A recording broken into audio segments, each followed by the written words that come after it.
바뀌게 되는데 우리 교회 어버이 되신 여러분들 위해 하나님의 충만한 은총이 함께하게 되기를 축원합니다.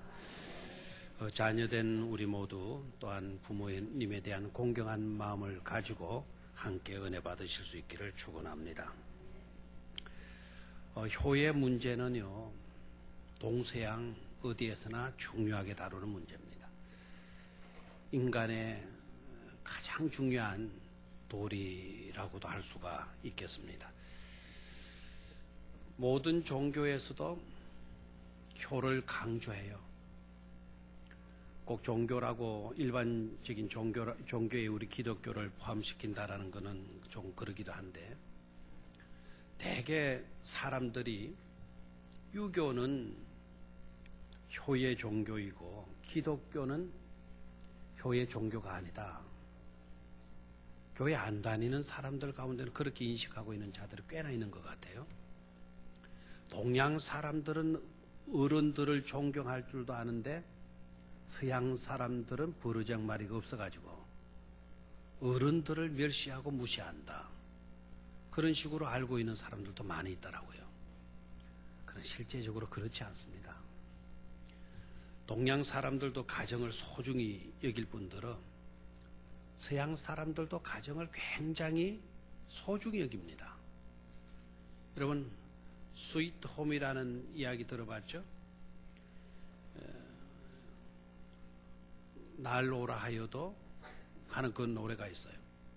그 노래도 그건 동양 사람이 지은 노래가 아니거든요. 서양 사람들이 지은 노래예요. 가정을 소중히 여기고요, 부모님을 아주 소중히 여깁니다. 서양 사람들은 어른을 모르는 그런 사람 취급 해버리니까 기독교를 서양 사람들이 우리 한국에 전래했잖아요. 그러니까 서양 종교다, 양놈 종교다, 불효막심한 그런 종교다, 효를 무시해버리는 그런 종교다, 초창기 그런 오해들을 굉장히 받았습니다. 근데 실제적으로요, 가만히 들여다보면 효를 강조들 다 하고 있지만 기독교만큼은 안 해요. 기독교만큼은. 유교는요, 효를 강조하는데 제사 잘 드리면 효자다 그래요. 제사 잘 드리면. 제사를 누구께 드리는 겁니까? 죽은 사람에게 제사를 드리는 거예요. 죽은 사람들을 위해서 제사를 드리지만 아무리 그 제사상을 푸짐하게 잘 차려놨다 하더라도 자기의 조상이 와가지고 밥 한 숟갈 떠먹지 않는다라는 거, 국 한 숟갈 떠잡수지 않는다라는 거를 다 알고 있어요. 그래서 지금은 안 믿는 사람들도 제사에 대한 매력을 많이 상실하고 있죠. 무시하고 안 드리는, 약식으로 드리는 그런 자들도 굉장히 많이 생기지 않습니까? 기독교는 그러면 어떠냐 이거예요. 정말 불효의 종교인가? 그렇지 않습니다. 하늘에는 하나님을 우리는 최고로 여기고 하나님을 경외해야 돼요. 하나님을 섬겨야 돼요. 땅에서는 부모 계명이 첫 계명이에요. 사람들을 향하여서 최고의 위치에 부모님을 두고요, 그 부모에게 효를 해야 될 것을 우리에게 명령하셨어요. 제한 정도가 아니고요, 명령하셨어요. 그리고 죽어서가 아니라 살아서 공경해라. 죽어서 드리는 효가 중요해요? 살아있을 때 효하는 것이 중요해요? 살아있을 때 효하는 것이 중요하잖아요.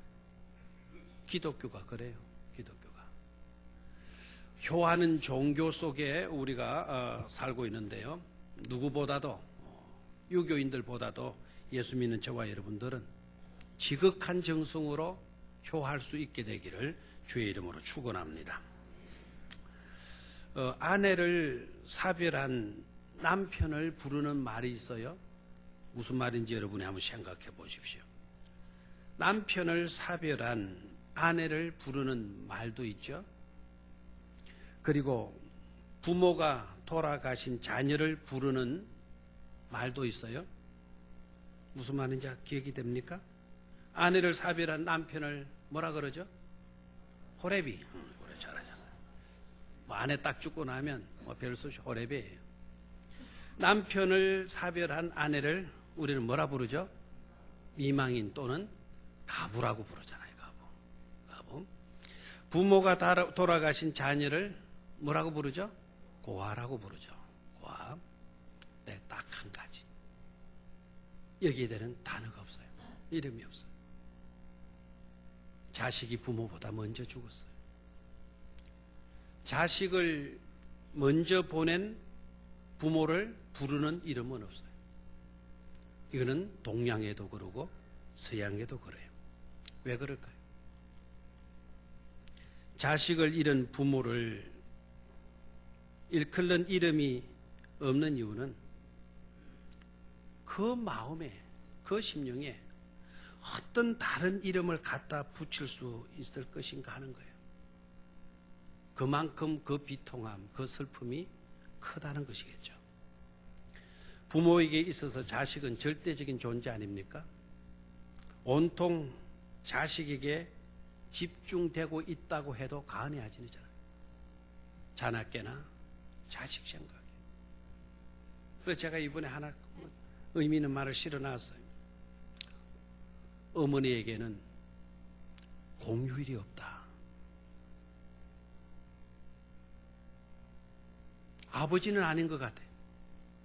이따가 없이 낚시도 가고 등산도 가고. 요새 어머니도 조금 아닌 것 같기도 해요.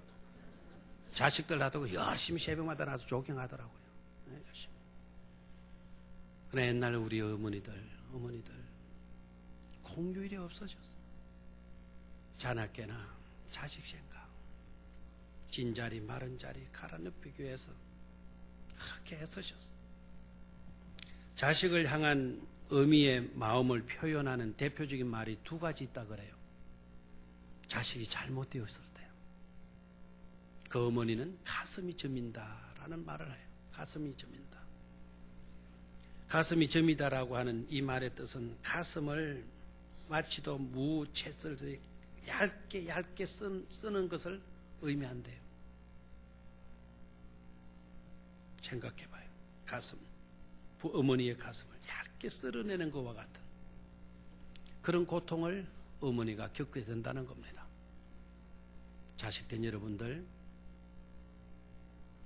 부모님의 가슴을 저이게 하지 않게 되기를 축원합니다. 잘 살으셔야 돼요. 절대로 잘못 살면 안 돼요. 또한 자식을 향한 어미의 마음을 표현하는 대표적인 또 하나의 말은 자식을 가슴에 묻는다라고 하는 말이라고 그래요. 자식이 잘못되었을 때 그 자식을 가슴에다가 묻는데요. 자식이 부모 먼저 죽었을 때 부모가 죽으면 자식은 산에 그 부모를 묻고 돌아오지만 자식이 먼저 죽으면 부모는 그 자식을 산에 갖다 묻는 것이 아니고 자기 가슴에다가 묻는다는 거예요. 숨 쉴 때마다 그 자식이 기억나는 거예요. 생각나는 거예요. 그러면서 아파한다라는 겁니다. 가장 비극적인 슬픔과 아픔을 말하게 될 때 단장의 아픔이다. 또 가슴앓이를 한다. 이런 말을 쓴다고 그러는데요. 단장의 아픔이라고 하는 이것도 다른 어떤 관계성 속에서 나온 것이 아니고 어미와 새끼의 관계성 속에서 나온 말이라 그래요. 진나라 때 환원이라고 하는 장수가 총나라를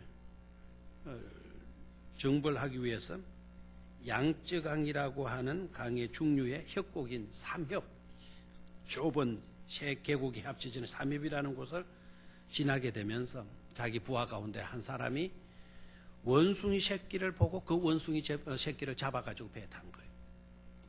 그러니까 원숭이 어머니가 자기 새끼를 뺏긴 것이죠.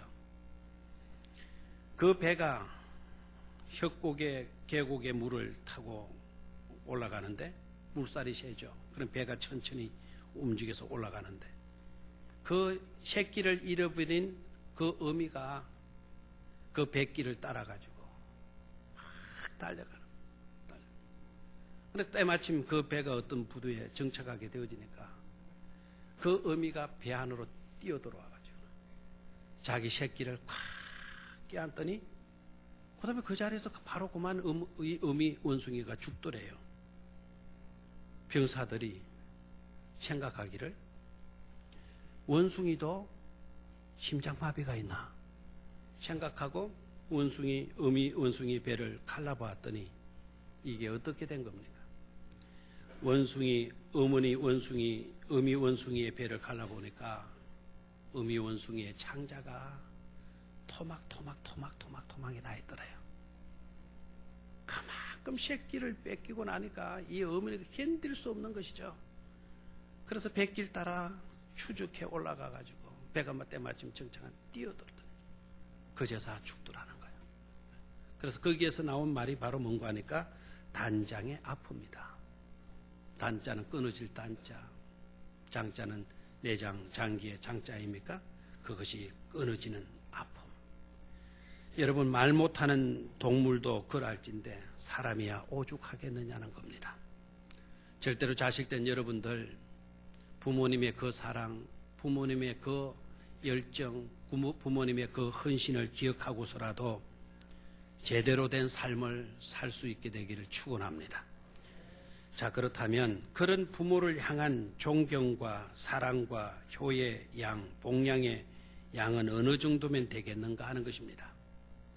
어느 정도까지 하면 부모님에게 부끄럽지 않은 효를 하게 된 것인가 하는 것입니다. 여러분 어떻습니까? 이번 어버이날에 부모님을 어떻게 받들었습니까? 찾아가서 배웠습니까? 잘하셨습니다. 용돈이라도 주고 오셨습니까? 잘하셨습니다. 고기 한 건이라도 사드렸습니까? 잘하셨습니다. 속옷 한 벌이라도 갖다 해드렸습니까? 잘하셨습니다. 그것도 할 형편이 못 돼가지고 전화라도 한 통 해드렸습니까? 잘하셨습니다. 그러나 여러분, 그것을 했다고 해서 나는 부모님에게 할 도리를 다 한 것이냐, 그렇게 생각해서는 안 될 것입니다. 왜인가 하니까 부모를 향한 존경과 부모를 향한 사랑과 부모를 향한 복양과 부모를 향한 효의 양은 한이 없어요. 끝이 없어요. 이 정도면 됐겠지. 천만의 말씀입니다. 그 정도의 수천 번을 했다 하더라도 부모의 은혜에는 미치질 수가 없는 것입니다. 저는 이렇게 말하고 싶어요. 효라고 하는 항아리가 있다고 한다면 그 효라고 하는 항아리는 어느 것으로도 그 무엇으로도 그 누구도 결코 채울 수 없는 것이다. 다른 동아리가 아무리 큰다 하더라도 그 동아리 속에 도가니 속에 붓고 하게 된다면 밑빠진 독이 아니고서는 언젠가는 그 도가니는 채워지게 되어질 것입니다. 그러나 효라고 하는 항아리가 있다고 한다면 그 효라고 하는 항아리에는 밑빠지지 아니한 독이어도 아무리 갖다 쏟아 부은들 절대로 효라고 하는 항아리에는 채워줄 수가 없다라는 것입니다. 그 누구도 채울 수가 없고요. 그 무엇으로도 채워질 수가 없다라는 사실이에요. 그것은 무슨 말일까요? 그만큼 어버이가 우리에게 베풀어 주신 은혜는 한이 없고 끝이 없기 때문인 줄로 믿습니다. 우리는 그래도 효라는 항아리를 채우는 일에 열심히 해야 합니다. 왜냐하면 채울 수 없으니까 무엇으로도 안 될 것이니까 나는 포기했어 이러시면 안 돼요. 다 채울 수 없는 항아리라 하더라도 그러기에 더욱 열심히 조금이라도 더 채우려고 하는 몸부림, 그런 노력들, 그런 열정들이 우리에게 있어져야 할 것입니다. 왜 그렇습니까? 첫 번째로는요, 어버이라는 자리 때문에 그래요. 한번 따라 하십시오. 어버이라는 자리 때문이다. 어버이의 자리가 어떤 자리입니까? 이 세상에서 저는 어버이의 자리만큼 아름다운 자리는 없다. 또 어버이의 자리만큼 높은 자리는 없다. 그렇게 생각을 합니다. 왜 그런가 하니까 하나님께서 우리를 이 땅에 존재케 하게 되어졌을 때 하늘에서 우리를 그냥 던져서 이 땅에 있게 하신 것이 아니란 말이에요. 부모님을 통해서 이 땅에 우리로 하여금 존재할 수 있도록 해 주셨어요. 부모님이 없었다고 한다면 우리는 이 세상에 우리 또한 없는 겁니다. 부모님이 있었기 때문에 우리 또한 존재하게 되어진 것이죠. 하나님께서 우리 부모님들을 오늘 나를 있게 하기 위해서 통로로 선택하셨고 또 우리 부모님들은 친히 그 통로가 되어 주신 것입니다. 그렇기 때문에 부모의 자리는 너무나도 귀하고 아름답고 복된 자리인 줄로 믿습니다. 또 부모의 자리는 어떤 자리입니까? 자식을 위하는 일이라면 그 어떤 고생도 희생도 마다하시지 않았지 않습니까? 그 희생 때문에, 그 헌신 때문에 오늘 저와 여러분들이 이렇게 살아가고 있는 것이죠. 심지어 죽어서도 자식을 못 잊어 하는 것이 부모님의 마음 아닙니까? 죽어서조차도 자식을 생각하는 것이 부모의 마음이에요. 죽었는데 부모가 자식을 생각하는지 안 생각하는지 그 우리가 어떻게 아느냐? 안 믿는 사람들도요, 부모에게 제사 지내면서 뭐라고 그래요? 제사 지내면서 제사를 잘 지내면 죽은 조상들이 자손들에게 자기에게 복을 베풀어 줄 것으로 생각하고 제사를 지내지 않아요? 그것도 하나의 추측에 지나지 않죠. 그러나 성경은 분명하게 죽은 부모도 죽어서조차도 자식들을 생각하고 있다는 것을 우리에게 말씀해 주고 있어요. 그것도 다른 분이 아니고 예수님께서 우리에게 보여주셨지 않았습니까? 부자와 나사로가 있었다. 부자는 날마다 부자 인고로 잔치하며 살았다. 부족함 없는 그런 삶을 살았다. 그 부자 대문간에 거지 나사로가 살았었는데 너무너무 형편이 없었다. 병까지 걸려가지고 찾아오는 친구 하나 없었고 유일한 친구가 있었다고 한다면 걔밖에 없었다. 둘이가 다 죽었다. 가난한 사람도 죽고 부자도 죽었다. 아주 성경의 메시지가 강해요. 가난한 자만 죽는 게 아니라는 거죠. 부자도 죽는다는 거죠. 다 죽었다. 그러나 죽고 난 뒤에 형편이 달라졌다라는 거예요. 부자는 어디에 떨어지고 지옥에 떨어지고, 그렇게 가난하게 살던 나사로는 누구의 품에 안겼다? 아브라함의 품에 안겼다. 죽음의 상황, 죽고 난 뒤에 세계를 우리 주님께서 비유로 말씀해 주시고 있는 거예요. 그러면서 중요한 말씀을 하고 있어요. 지옥에 떨어진 부자가 너무너무 불타는 지옥에서 힘들고 뜨겁고 못 견디니까 막 한 방울의 물을 찾게 되었다. 그래서 하늘을 쳐다보니까 이게 어떻게 된 건가? 아브라함의 품에, 자기 집에 거지로 있던 나사로가 품에 안겨 있는 것 아니겠어요? 그래서 아브라함 아버지야라고 부르면서 제발 내 혀끝에 물 한 방울이라도 떨어뜨려 달라고 아우성했다 그러죠. 그랬더니 아브라함이 거절을 했다. 그러니까 이 부자가 뭐라고 이야기를 해요? 그렇다면 당신 품에 안겨져 있는 그 나사로를 저 세상에 보내셔가지고는 내 자식들은 이곳에, 내 있는 곳에, 이 지옥에 떨어지지 않도록 제발 그 이야기 좀 해주라고 이렇게 부탁하잖아요. 근데 그 부탁도 들어줘요, 안 들어줘요? 안 들어줘요. 왜요? 필요가 없기 때문에. 필요가 없기 때문에. 이미 세상에 지옥에 가서는 안 된다, 다 천국에 들어가도록 살아야 된다, 이미 그 이야기를 해주는 선지자들이 있다라는 거예요.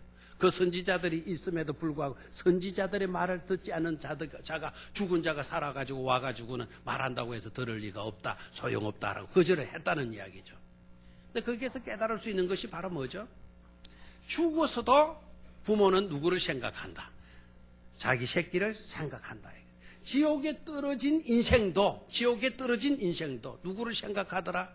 자기 자식은 생각하더라 라는 것을 깨달을 수가 있죠.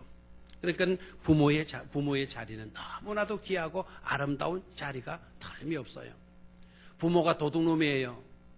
그런데 자식 앞에서는 도둑놈의 아버지가요, 도둑놈으로 서는 게 아니래요. 자식 앞에서는 아주 의로운 사람으로 서게 된대요.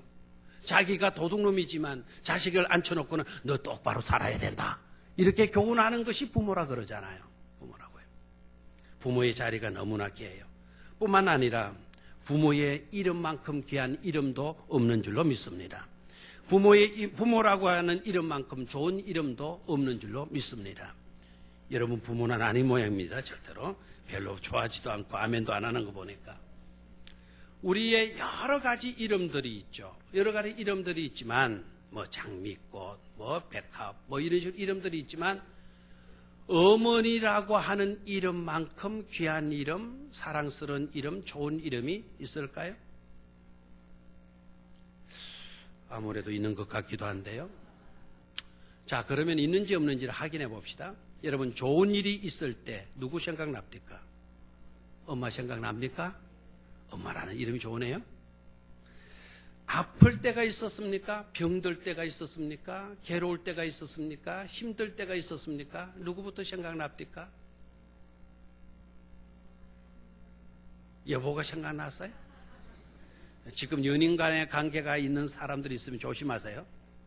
옆에 지금 내가 사귀고 있는 사람이 옆에 앉아 있을 때는 좀 조심해서 하세요. 속으로만 대답하세요. 그럴 때는. 아무리 연인 관계에 있었어도 힘들고 어렵고 괴롭고 아플 때 엄마 생각나잖아요. 저도 이번에 그렇게 심하지는 않아서 감사하지만 딱 진료 받고 검사 받고 할 때 물론 하나님이에요. 그리고 지상에서 한 분을 이야기하라면은 엄마예요. 엄마. 엄마 나 병 났대. 나 불효 자식이 그렇게 고이 키워놓았는데 내가 건강관리 제대로 못해서 이렇게 병이 났대. 엄마 생각.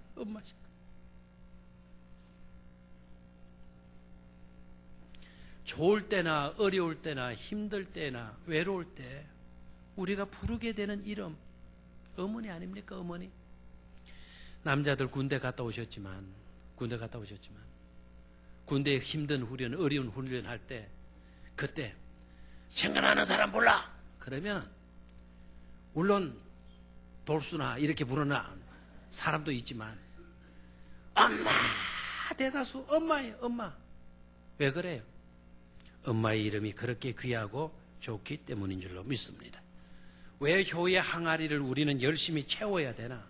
효의 항아리를 우리는 열심히 채우지 않으면 안 되는 이유는 어머니처럼 우리를 위해서 희생하신 분이 없어요. 어머니의 이름만큼 소중한 이름이 없어요. 어머니의 자리만큼 아름다운 자리가 없기 때문에 열심히 다 채울 수는 없다 할지라도 우리는 효의 항아리를 채워야 될 줄로 믿습니다. 그렇다면 어떻게 무엇으로 채워야 하나 하는 것이죠. 어떻게 무엇으로 채워야 하나. 오늘 25절 잠언 25절 읽었던 본문 말씀 25절에 그 해답을 주고 있어요. 연필을 가지고 있는 분들은 그 구절에 밑줄을 그어놓으시면 좋겠어. 23장 25절 찾았습니까? 자, 같이 읽습니다. 시작. 네 부모를 즐겁게 하며 너를 낳은 어미를 기쁘게 하라. 그래서 다시 한번 네 부모를 뭐하게 하며 즐겁게 해라. 너를 낳은 어미를 뭐하게 하라? 기쁘게 하라라는 거예요. 기쁘게 하라. 어떻게 하면 우리가 즐겁게 하고 어떻게 하면 우리 어미를 기쁘게 할 수가 있겠는가 하는 것이죠. 첫 번째는 동서양의 효를 전공하신 분들이요. 그 연구를 해가지고 낸 내용들을 보니까 거의 공통점이 있더래요.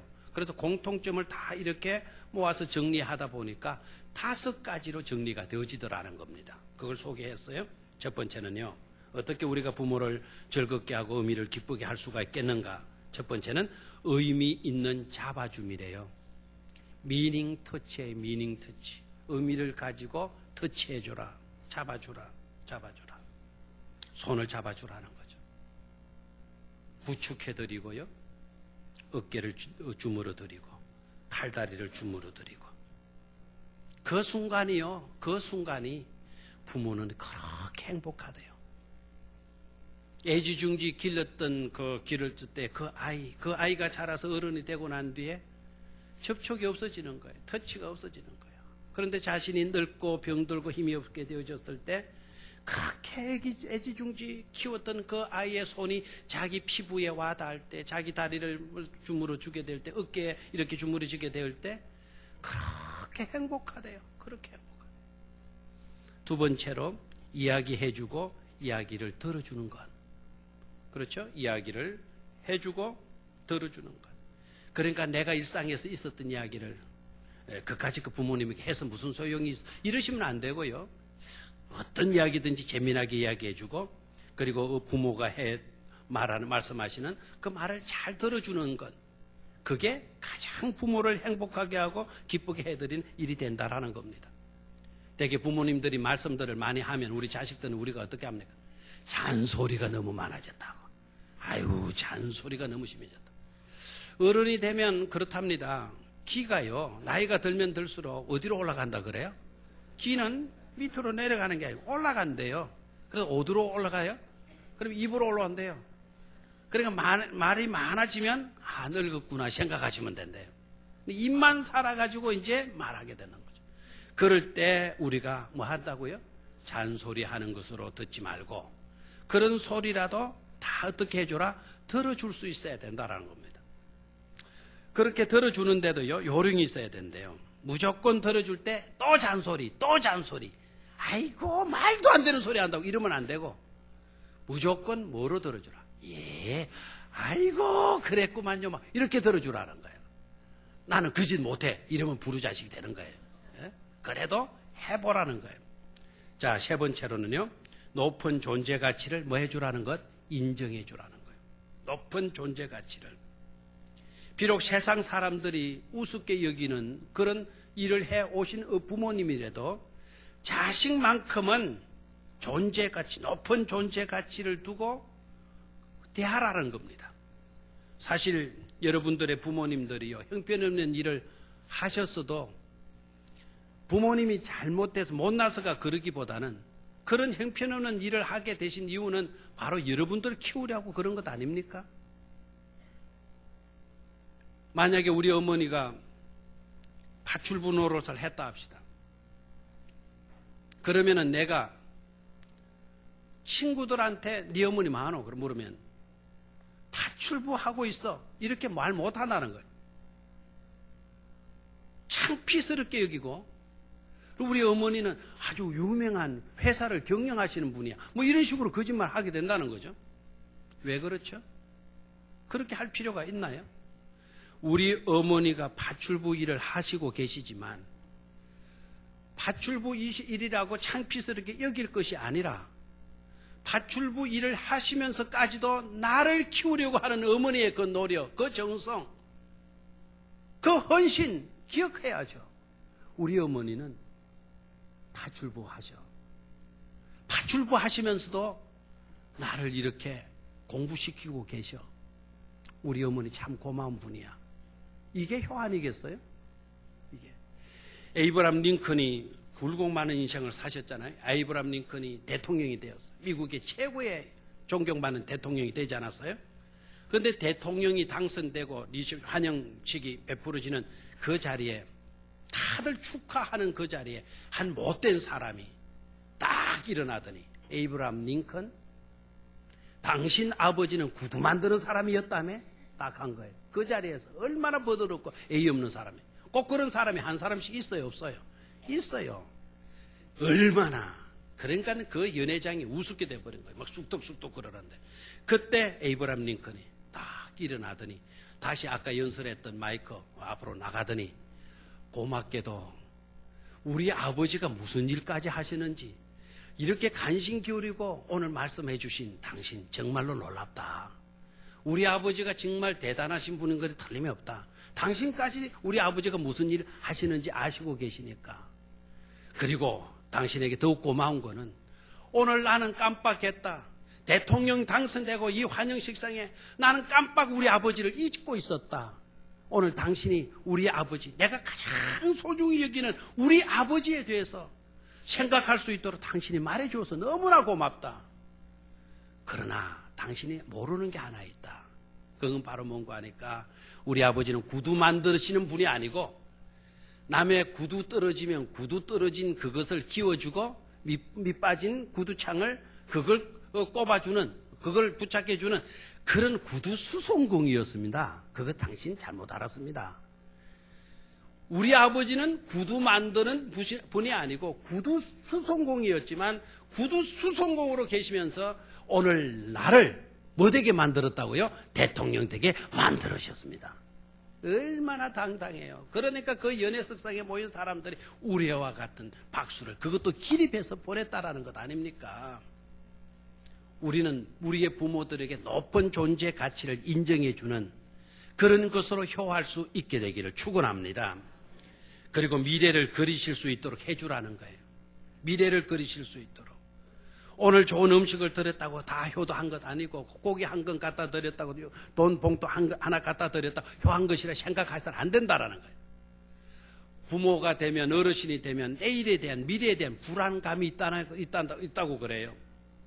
내일에 대한 아름다운 그림을 그릴 수 있도록 해주는 자가 가장 좋은 효자가 되어지는 줄로 믿습니다.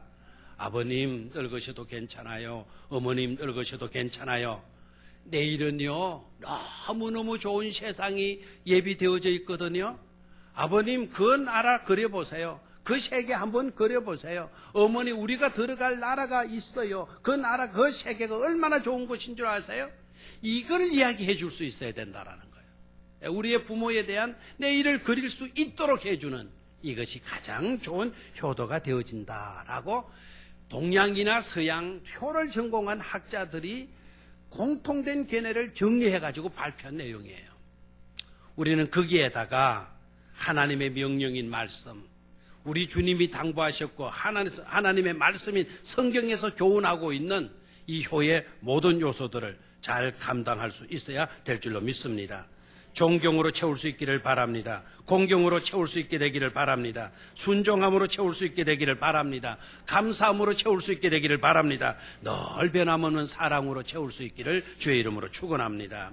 마지막 세 번째로, 자 그렇다면 어버이의 영역은 어디까지일까? 오늘 요한복음 말씀을 읽었는데요.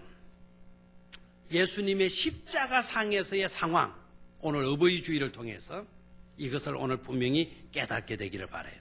십자가상에서 있었던 일을 한번 다시 여러분의 가슴에 새겼으면 좋겠어요. 여러분, 예수님이 우리 인류의 죄를 구속하시고 사하시기 위해서 십자가에 피 흘려 죽으시는 과정 아시죠? 십자가상에서 못 박히고 피 흘리고 머리에 가시관 쓰지는 피가 흐르고 옆구리에 찔린 창에서 물과 피가 쏟아져 나오고 손과 발에 박힌 못에서 피가 솟구쳐 나는 그런 마당에 그런 자식을 지켜보고 있는 어머니의 마음이 어떠했겠어요? 그런 어머니를 바라보면서 예수님께서 하신 말씀이 있어요. 여자여 보소서 아들이니이다. 자신은 십자가에 못 박혀서 지금 죽어가고 있는 과정입니다. 그런 순간입니다. 그런 순간인데도 불구하고 마리아를 향하여서 뭐라고 이야기해요? 여자여 보소서 아들이니이다. 그리고 그 옆에 있는 요한을 가리켜서 이렇게 말씀하죠. 보라 네 어머니다 그랬어요. 들어봐요. 예수님은 지금 어떤 상태에 있어요? 십자가에 못이 박혀 있잖아요. 어머니를 보면서 여자여 보소서 아들이니이다 이렇게 얘기해요. 누구를 가리키는 겁니까? 자기 자신을 가리키는 겁니까? 아니면 다른 사람을 가리키는 겁니까? 손가락이 없어서 가르치지를 못하잖아요. 여자여 보소서 아들이니이다. 누구를 가리키는 겁니까? 바로 몸집 얼굴로 가리킨 거예요. 얼굴로. 손으로 가리키는 남이다 이게 아니고 당신 곁에 계신 누구다? 요한이다. 옆에 있는 이 사람이 누구이다? 당신의 아들이다. 그리고 요한을 향하여서는 뭐라 그래요? 요한아, 네 어머니다. 이렇게 이야기했겠죠, 그죠? 손을 쓸 수가 없으니까 보라, 네 어머니다 라고 말해줘요. 놀라운 거는 그때부터 그 제자가 집에 누구를 모셨다 그랬어요? 마리아를 모시고 살았다라는 거예요. 여기서 제가 당부드린 거 있어요. 효가 얼마나 중요한가 하는 거예요. 그리고 효의 영역이 어디까지인가를 보여주는 중요한 메시지가 이 속에 들어 있습니다. 자, 효가 얼마나 중요한 것입니까? 십자가에서 인류를 구속하기 위해서 피 흘려 죽으시는 그런 와중에서도 어머니를 생각하고 있어요. 죽어가면서도 어머니를 생각하고 있어요. 이게 효예요. 그리고 제자된 우리가 마지막 감당해야 할 것도 역시 뭐라고요? 효라고 하는 것이죠. 예수님께서 십자가에 못 박히셔서 너네들은 나에게 분명히 배웠지. 본 바가 있었지. 땅 끝까지 이르러 이 복음을 증거해야 된다. 마지막 해 하신 말씀이 그 말씀일 것 같은데 거기에서는 하시지 않았어요. 십자가에서 죽으시면서 제자들에게 당부한 말씀이 뭐냐면 네 어머니다 보라.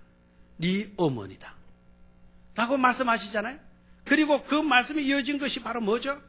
그 어머니를, 그 마리아를 자기 집에 뭐 하셨다는 겁니다. 모셨다라는 것 아닙니까? 우리가 마지막까지 감당해야 할 것도 역시 뭐라는 것을 깨달아야 돼요? 효라는 것을 깨달아야 될 줄로 믿습니다. 그리고 효의 영역이 어디까지입니까? 내 부모에게만 하나는 것이 아니다라는 것이 여기에서 밝혀지고 있죠. 여자여 보소서 아들이니다라고 했을 때 그 아들은 마리아가 낳은 아들이 아니잖아요. 다른 어머니가 낳은 아들입니다. 요한을 향하여서 보라 네 어머니다라고 했을 때 그 어머니는 너를 낳은 어머니가 아니고 나를 낳은 어머니다. 자신도 성령으로 잉태됐잖아요. 나를 낳으신 어머니다. 네 어머니다 라고 이야기를 해요. 나를 낳은 부모만 부모가 아니고 나를 낳지 아니하는 부모도 나의 부모가 될 수 있다라는 메시지가 이 속에 있는 줄로 믿습니다. 사랑하는 성도 여러분, 여러분들 가운데는 늦게 철이 들어서 늦게 형편이 나아져서 효하려고 어머니에게 잘아드리려고 했지만 이미 떠나가시고 없는 분들 있죠? 얼마나 마음이 아파요? 그러니까 이 어버이날이 되어지게 되면 불효자식은 웁니다라고 하는 노래를 부르잖아요. 부를 수밖에 없잖아요. 그러나 오늘 여러분들 새로운 것을 깨닫기를 바라요. 비록 우리 부모에게는 철이 들지 않아서 비록 우리 부모에게는 형편이 되지 않아서 제대로 효를 감당하지 못해서 늘 쏙소리는 가슴앓이를 해왔다 할지라도 이제는 오늘 깨달으면 돼요. 남의 부모들 오고 갈 데도 없는 그런 외로운 우리 어르신들 있잖아요. 그런 어르신들을 찾아가서 효하시기를 바랍니다. 우리 어머니예요. 우리 어머니. 보라 네 어머니다. 시작. 보라 네 어머니다. 우리는 남을 가르치면 안 되죠. 보라 그분들이 다 누구의 부모다? 내 부모다. 아멘. 보라 내 어머니다. 보라 내 어머니다. 이 깨달음을 가질 수 있게 되기를 바랍니다. 어르신들 여러분 당부합니다. 자식들이 여러분들 어루만져 주올 때 자식들이 여러분에게 조그만 사랑이라도 베풀어 주거들라. 여러분들 그냥 계시지 마십시오. 고맙다. 참 너네들 수고 많다. 이 늙은 나를 모신다고 너네들 고생이 많다. 그런 말도 해주면 부모님들이 자식들에게 그런 말을 해주면 그 모습도 아름다움일 줄로 믿습니까? 그런 곳에서 사랑의 꽃은 피어나게 되는 줄로 믿습니다. 언제나 채워지지 않은 효항아리가 우리에게 있음에 감사하시기를 바랍니다. 언제라도 효할 수 있으니까 말입니다. 그런 어르신들이 우리 주변에 많이 있다는 것에 대해서도 감사하는 우리 성도님들이 되시기를 주의 이름으로 축원합니다. 아버지 하나님, 효라는 항아리 어느 것으로도 어떻게라도 채울 수 없는 것이지만 언제나 그러기에 채울 수 있는 항아리가 우리에게 있음에 감사를 드립니다. 고마우신 어버이에 대한 존경과 사랑의 기회가 우리에게 여전히 존재하고 있음에 감사합니다. 부모를 향한 언제나 효하는 마음으로 늘 충만할 수 있도록 복내려 주시옵소서. 약속 있는 첫 계명임을 잊지 않게 하여 주시옵소서. 그것이 부모님을 행복하게 할 뿐만 아니라 우리 자신들이 복되게 되어지는 비결임을 깨닫게 하여 주시옵소서. 주 예수 그리스도의 이름으로 기도드리옵나이다. 아멘.